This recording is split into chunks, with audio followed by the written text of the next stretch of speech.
கத்துறது பிடிக்கலனா போய் சீரியல் பார்க்க சொல்லுங்க. ஏன்னா கேம்னா அக்ரஷன் எல்லாமே இருந்தா பார்க்க இன்ட்ரஸ்டிங்கா இருக்கும். அத விட்டு அக்ரஷன் வேணாம்னா போய் சீரியல் மேட்ச் பாக்கறோம். அவர் வந்து வெள்ள காடி பெரிய பிளேயர்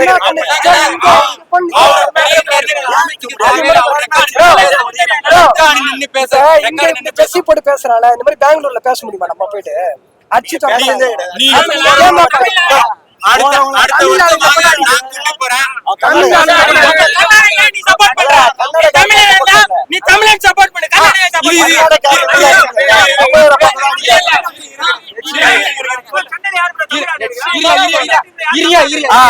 இவர் சொன்னாரு தமிழ ஏன் கனடா சப்போர்ட் பண்ண. தமிழ ஏன் கனடா சென்னை டீம்ல எந்த தமிழ விளையாடுறான் சொல்லுங்க. எந்த டீம் இந்த வருஷம் நீங்க போயிட்டு தினேஷ் கார்த்திகேய ஆர்சிபிக்கு சப்போர்ட் பண்ணுங்க. அப்படி இல்லையா நடராஜன் நாரர் அந்த டீமுக்கு பேச. சென்னை ரசிகர் சென்னை டீம்ல எந்த தமிழ் பிளேயர் புரியல ப்ரோ யார் சென்னை டீம் யார் சென்னை டீம் அது தற்கூரிகள் எல்லாம் வார்த்தை ப்ரோ அதே மாதிரி தான். எப்படி 18 வருஷம் கப் அடிக்கல 18 வருஷம் கப் அடிக்கல ரொம்ப ஓவரா பண்றான். மாத்துக்காண்டி பாக்குறேன்.